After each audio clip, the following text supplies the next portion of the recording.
Selamat sore ibu-ibu yang terkasih di dalam Tuhan. Shalom. Rindu yang ada di hati kita membuat kita untuk selalu ingin dekat dengannya. Melihat senyumnya, kita ingin selalu bersama dengan dia.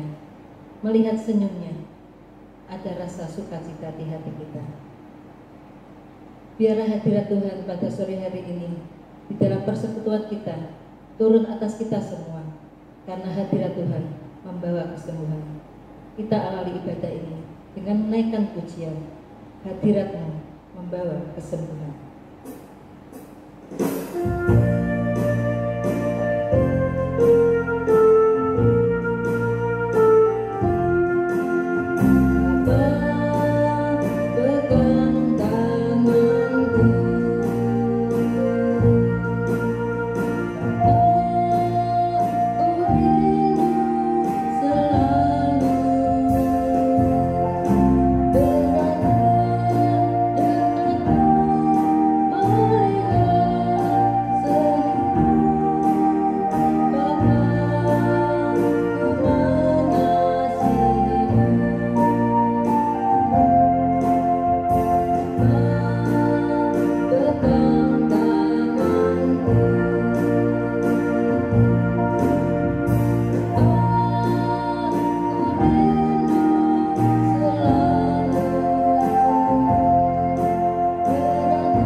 persekutuan kita pada sore hari ini, mari kita datang untuk berdoa kepada Tuhan. Segala hormat, puji, dan kemuliaan hanya bagi-Mu Tuhan. Kami bersyukur untuk waktu yang Tuhan sudah izinkan pada kami, untuk kami selalu setia kepada-Mu, untuk kami dapat berbakti, bersekutu bersama. Walaupun kami tidak bisa bertatap muka satu dengan yang lain, tapi kami percaya Tuhan, kerinduan kami kepada-Mu tidak memupuskan niat kami untuk beribadah, tidak mematahkan semangat kami untuk selalu setia dan datang kepada-Mu. Terima kasih Tuhan untuk waktu yang sudah Tuhan berikan kepada kami, penyertaan Tuhan kepada kami, ibu-ibu yang ada di rumah, dari hari ke sehari, sungguh sangat luar biasa. Kami bersyukur dan berterima kasih. Pada kesempatan ini, biarlah firman sebentar yang akan disampaikan nanti, itu pun dapat membawa bagi kami, meneguhkan iman kami untuk lebih lagi setia kepada Tuhan. Terima kasih Bapa yang baik, biarlah Engkau yang akan terus memberkati kami dalam kehidupan kami, dari sekarang ini sampai pada saatnya nanti. Terima kasih Tuhan, kami mau persembahkan puji-pujian kami, biarlah itu semua boleh menyenangkan hati Tuhan, dan firman Tuhan yang akan disampaikan boleh menjadi berkat bagi kami semua. Kami mau serahkan persekutuan kami pada sore hari ini hanya di dalam nama Tuhan kami Yesus Kristus, Juru Selamat kami yang hidup. Kami sudah berdoa. Haleluya. Amin. Ibu-ibu yang terkasih, apapun yang terjadi di dalam hidup kita, mari janganlah pernah kita ragu akan kasih Tuhan. Seringkali ketika kita mengalami banyak cobaan, ketika kita merasa sakit mendera hidup kita, mari kita akan terus percaya bahwa janji Tuhan itu ya dan amin. Karena firman Tuhan berkata, Ia akan sembuhkan. Firman Tuhan bersabda, Ia akan selamatkan kita. Untuk mendukung firman Tuhan yang sebentar akan disampaikan oleh Ibu Esther dari Surabaya, mari kita dukung lewat pujian. Kau berfirman.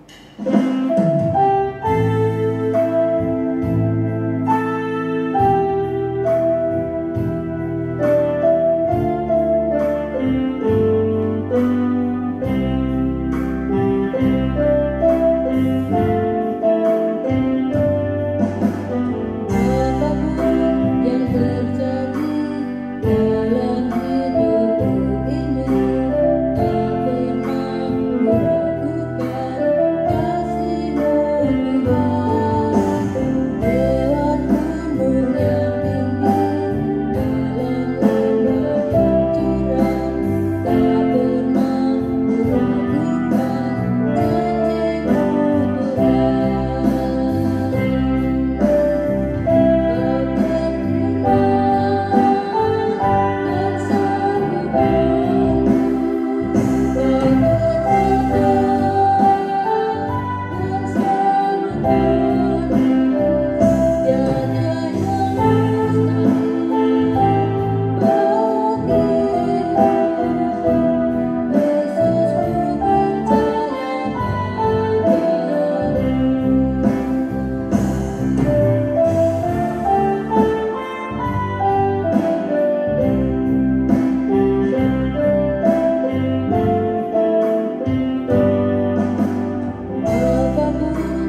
Ibu Komisi Wanita GKMI Kenari Kudus. Bersyukur kalau pada sore hari ini kita masih dapat bertemu kembali. Kita percaya kasih Tuhan dan penyertaan Tuhan ada bersama-sama dengan kita. Mari kita akan mendengarkan firman Tuhan, namun sebelumnya kita akan masuk di dalam doa. Bapa di surga, terima kasih untuk kesempatan kami dapat bersama-sama mendengarkan firman Tuhan pada sore hari ini. Biarlah Tuhan mengurapi waktu yang singkat ini Bapa, urapi hamba yang menyampaikan dan ibu-ibu yang mendengarkan. Biarlah hadirat Tuhan dan kuasa Tuhan memberkati kami, sehingga firman yang kami dengar sungguh-sungguh menjadi berkat bagi setiap kami.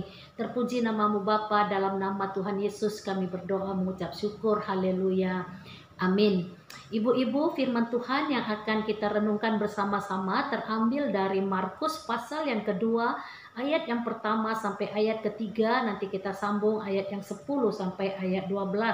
Demikian bunyi firman Tuhan, orang lumpuh disembuhkan. Kemudian sesudah lewat beberapa hari, waktu Yesus datang lagi ke Kapernaum, tersiarlah kabar bahwa ia ada di rumah. Maka datanglah orang-orang berkerumun sehingga tidak ada lagi tempat, bahkan di muka pintu pun tidak ada. Sementara ia memberitakan firman kepada mereka, ada orang-orang datang membawa kepadanya seorang lumpuh digotong oleh 4 orang. Ayat yang ke-10 sampai 12. Tetapi supaya kamu tahu bahwa di dunia ini anak manusia berkuasa mengampuni dosa. Berkatalah ia kepada orang lumpuh itu, kepadamu kukatakan, bangunlah, angkatlah tempat tidurmu dan pulanglah ke rumahmu. Dan orang itu pun bangun, segera mengangkat tempat tidurnya dan pergi keluar di hadapan orang-orang itu, sehingga mereka semua takjub lalu memuliakan Allah. Katanya, yang begini belum pernah kita lihat. Ibu-ibu yang dikasih oleh Tuhan, dari sekian banyak pergumulan hidup yang kita alami sebagai manusia, salah satu yang tersulit adalah masalah sakit penyakit yang kita alami. Ini adalah beban yang cukup berat kita alami, khususnya kaum wanita ya.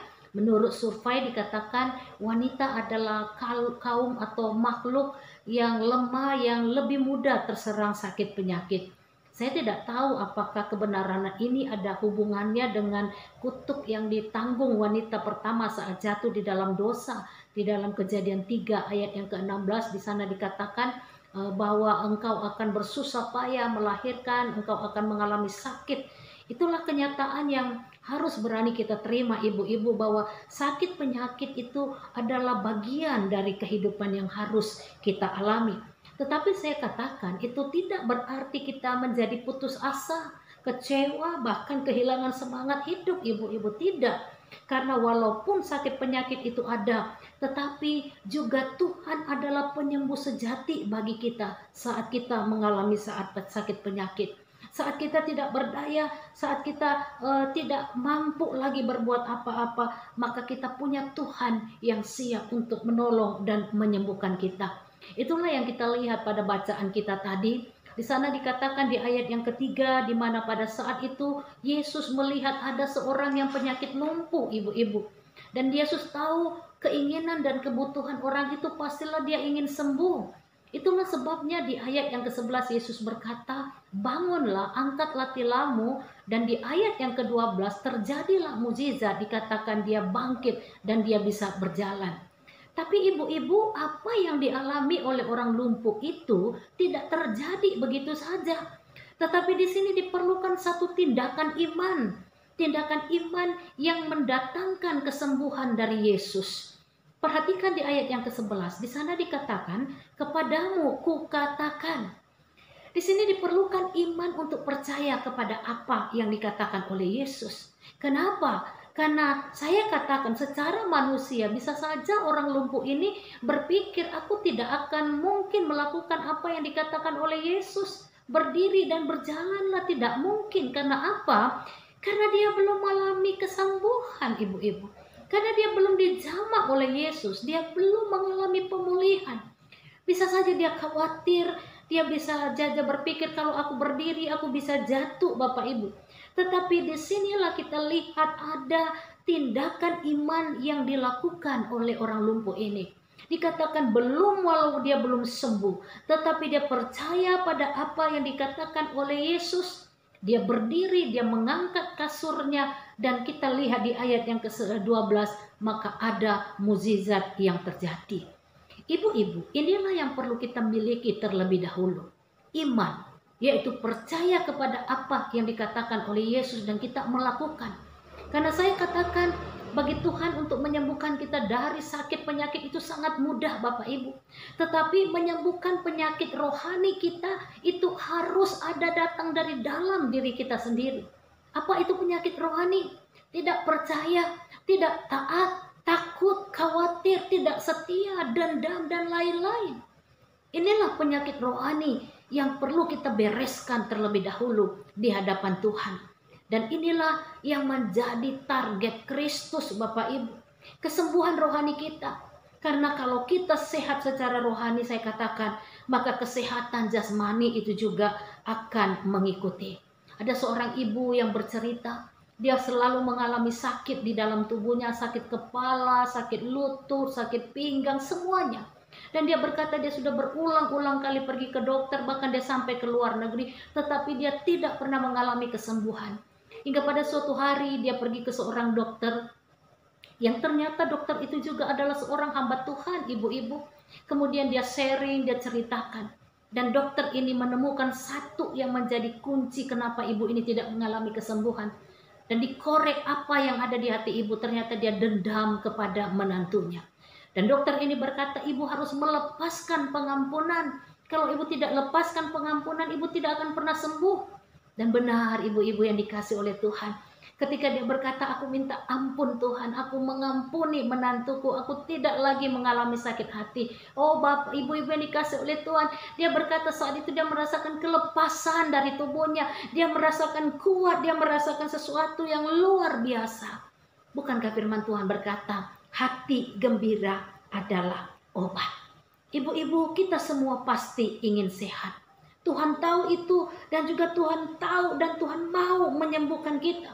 Tuhan menyembuhkan, memberikan kesembuhan kepada umatnya di zaman Alkitab. Kita lihat adalah Tuhan kita sama kuasanya dahulu, sekarang, sampai selama-lamanya. Dia tidak berubah ibu-ibu.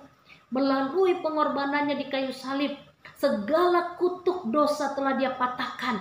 Dan salah satu kutuk itu adalah sakit penyakit. Di dalam Matius 8 ayat 17 dikatakan, hal itu terjadilah supaya genaplah firman yang disampaikan oleh Nabi Yesaya. Dia yang memikul kelemahan kita dan yang menanggung penyakit kita. Ibu-ibu, dan yang terpenting dari kesembuhan sakit penyakit jasmani kita, di mana Allah ingin menyembuhkan kita secara rohani. Karena saya katakan, tidak ada alasan bagi kita untuk tidak hidup memuliakan Tuhan. Baik dalam keadaan sehat, keadaan sakit, kita tidak punya alasan untuk kita tidak terus memuliakan Allah. Di dalam Mazmur 103 ayat 2-3 di sana dikatakan, pujilah Tuhan hai jiwaku, dan janganlah lupakan segala kebaikannya. Dia yang mengampuni segala kesalahanmu, yang menyembuhkan segala penyakitmu.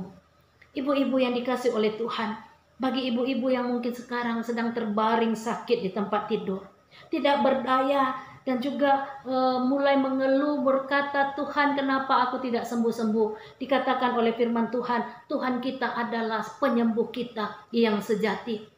Dia adalah dokter di atas segala dokter. Dia adalah tabib di atas segala tabib. Sekali lagi saya katakan, mudah bagi Allah untuk menyembuhkan kita secara jasmani. Tetapi Allah mau kita sembuh secara rohani terlebih dahulu. Dan ketika kita sembuh secara rohani, maka kesembuhan jasmani ibu-ibu itu juga akan pasti akan mengikuti kita. Saat ini kita dicekam oleh penyakit virus corona. Kita takut. Kita cemas, wajar saya katakan, karena banyak korban yang sudah meninggal. Tetapi ingat, Allah berkuasa atas hidup kita. Allah berkuasa atas mati kita. Itulah sebabnya saya katakan kepada ibu-ibu, mari dengan penuh sukacita tetap setia mengasihi Tuhan. Sakit penyakit memang pasti ada dan akan terus ada. Tetapi kita punya Allah yang mampu menjamah kita. Allah yang mampu dan bersedia untuk menyembuhkan kita. Datanglah kepadanya. Datanglah kepada penyembuh kita yang sejati, dan kita akan mengalami pemulihan demi pemulihan. Ibu-ibu yang dikasih oleh Tuhan, akhirnya Firman Tuhan mengingatkan kepada kita, walaupun secara jasmani kita bisa sakit, kita bisa lemah, tetapi kita bersyukur kita punya Allah yang menjadi penyembuh sejati kita. Allah yang selalu ada dan siap untuk menjamah kita, untuk memulihkan kita. Mari saya mengajak ibu-ibu untuk belajar terlebih dahulu, belajar berserah kepada Tuhan, dan terlebih itu mari berikan diri kita untuk disembuhkan secara rohani, sehingga ketika secara rohani kita sembuh, maka sekali lagi saya katakan kesembuhan secara jasmani itu juga akan mengikuti. Ibu-ibu yang dikasih oleh Tuhan, sekali lagi kita bersyukur, kita percaya, kita punya Allah, kita punya Yesus penyembuh sejati, dan mari itulah yang kita andalkan di dalam hidup kita. Tuhan memberkati. Mari kita masuk di dalam doa. Bapa di dalam surga, firman-Mu mengingatkan kami bahwa kami punya Allah penyembuh sejati kami. Melalui kisah seorang lumpuh kami diingatkan bahwa Allah peduli pada keadaan kami. Tetapi Tuhan, Engkau juga Allah yang lebih lagi peduli kepada penyakit rohani kami. Dan Tuhan mau kami sembuh secara rohani. Sehingga ketika kami sembuh secara rohani, Tuhan, maka kesembuhan secara jasmani itu juga pasti akan mengikuti kami. Bapa di surga, terima kasih untuk firman-Mu. Berkati untuk ibu-ibu yang hadir, ibu-ibu yang mungkin saat ini mengalami sakit penyakit, di dalam nama Tuhan Yesus, Tuhan menjamah mereka, memulihkan mereka dan menyembuhkan mereka, sehingga mereka menjalani hari-hari mereka dengan penuh sukacita di hadapan Tuhan. Sekali lagi, hamba berdoa menyerahkan untuk seluruh komisi wanita Gloria GKMI Kudus. Biarlah Tuhan memberkati, mengurapi, kasih karunia Tuhan menyertai dari hari ini sampai Maranatha Tuhan Yesus datang yang kedua kali. Haleluya. Amin. Selamat sore ibu-ibu yang dikasih oleh Tuhan. Tuhan memberkati. Ada tempat terang dan damai, tempat penghiburan, tempat kelepasan, dan penuh kekiraan. Semua itu hanya ada di dekat Allah saja. Mari ibu-ibu yang terkasih di dalam Tuhan Yesus, sebelum kita akhiri persekutuan kita pada sore hari ini, kita mau lebih dekat lagi kepada Tuhan. Karena sukacita yang kita dapatkan itu hanya dapat kita peroleh di dekat Allah saja. Kita naikkan pujian di dekat Allah.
mari kita bersama-sama, kita tundukkan kepala, kita akan berdoa.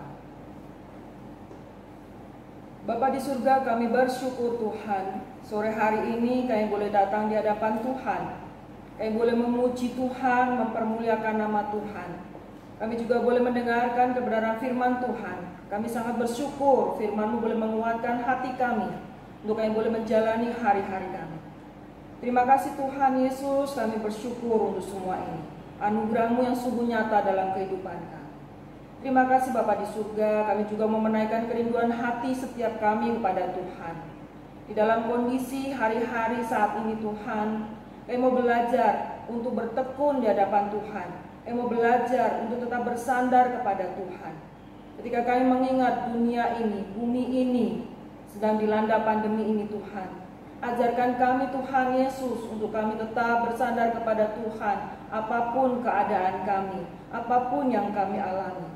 Tuhan, ada satu harapan, vaksin sudah ditemukan, dan ajarkan kami Tuhan untuk kami boleh dengan sabar menantikan vaksin itu boleh diberikan kepada setiap kami, untuk boleh memulihkan kesehatan kami, untuk menjaga kondisi tubuh kami, supaya tidak terkena pandemi ini Tuhan, penyakit ini.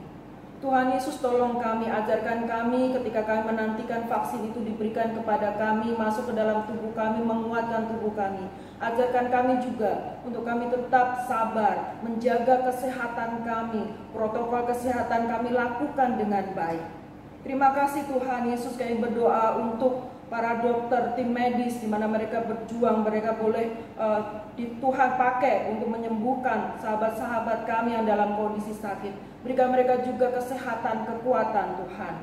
Pemimpin-pemimpin bangsa kami, berikan kepada mereka hikmat bijaksana untuk boleh membagikan vaksin ini dengan baik merata kepada setiap kami Tuhan. Terima kasih Tuhan, berikan hikmat bijaksana kepada pemimpin kami untuk boleh memimpin bangsa ini semakin hari semakin baik. Terima kasih Tuhan Yesus, terima kasih di dalam kondisi apapun ini Tuhan. Tolong kami, ajarkan kami, iman kami tetap tekun di hadapan Tuhan. Tuhanlah yang menyembuhkan kami, Tuhanlah yang memulihkan kami, Tuhanlah yang menguatkan setiap kami. Dan Bapa dalam surga, kehidupan kami hari demi hari, untuk usaha pekerjaan kami, Tuhan akan memberkati kami, Tuhan akan menolong kami. Terima kasih Bapa, biarlah berkat-Mu selalu limpah ada dalam kehidupan kami.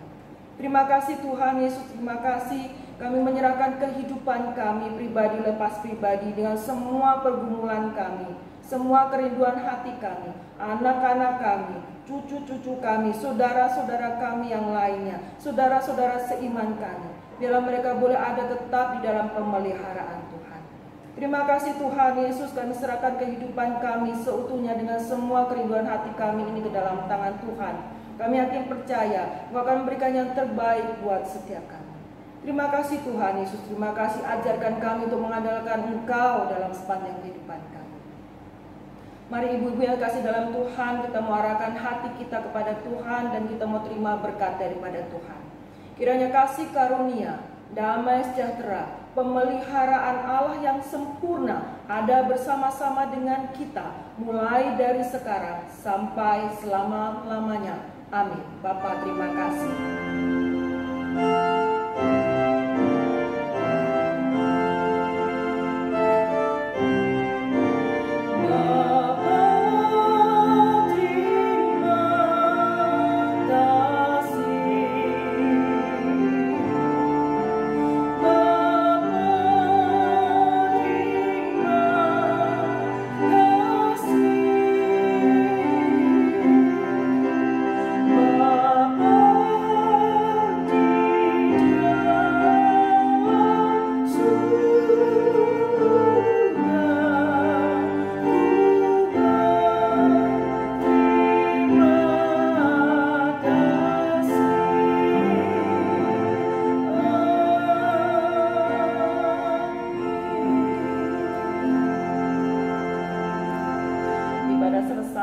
Tuhan Yesus memberkati setiap kita. Sampai jumpa dengan ibadah kita selanjutnya.